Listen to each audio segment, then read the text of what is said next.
बताइए। चरण यादव भगचोनर है, ही है उसको कुछ पता है? नमस्कार, आपके साथ में और रोहित कुमार। बिहार की राजनीति में भगचोंधर शब्द के बाद अब एक नए शब्द ने एंट्री मार ली और शब्द है लबड़ी।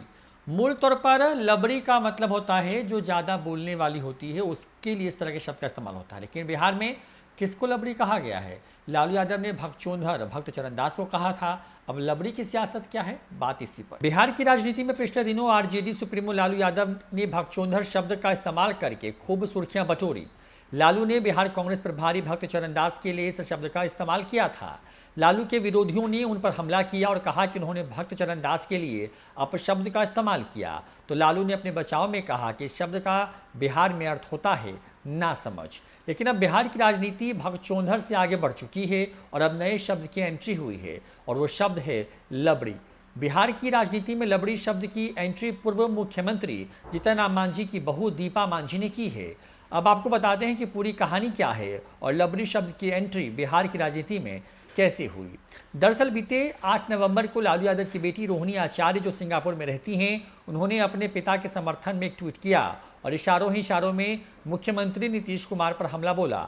रोहिणी आचार्य ने लिखा, जन नेता लालू यादव जी के दमन पर दाग लगाकर सत्ता की कुर्सी जिसने पाई है, वर्षों सत्ता में रहने के बावजूद भी दर्जनों घोटालों का अंजाम देकर बिहार को फिसड्डी राज्य बनाकर, बेशर्मी की चादर ओढ़कर, दलालों की फौज बनाकर खुद के गुणगान में ही बिहार के गौरवशाली इतिहास को कलंकित करने में लगा है।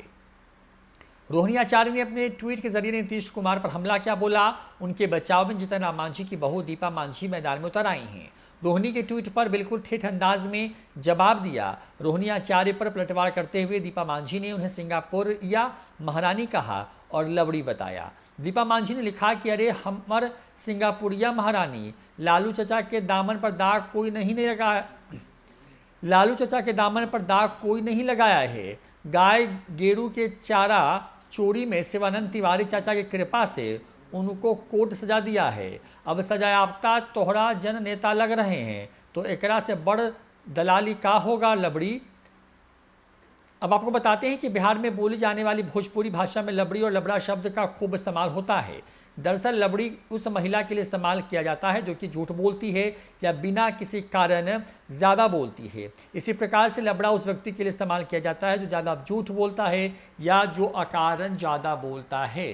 तो बिहार में ये कोई नई बात नहीं है, इसके पहले भी भक, बुर्बक, भगचोंधर इस तरह के शब्दों का इस्तेमाल होता रहा है। लालू यादव इसमें पारंगत मान जाते हैं। लालू यादव अपने ठेठ बिहारी अंदाज में अपनी बातों को अपने विरोधियों को समझाने या सुनाने के लिए कहते रहे हैं। आप याद कीजिए, लालू यादव जब तारापुर पहुंचे थे और वहां पर जब उन्होंने वो मंच पर थे तो लागल लागल झुलनिया बलम कलकत्ता वाला जो डायलॉग था वो खूब चर्चा में आया।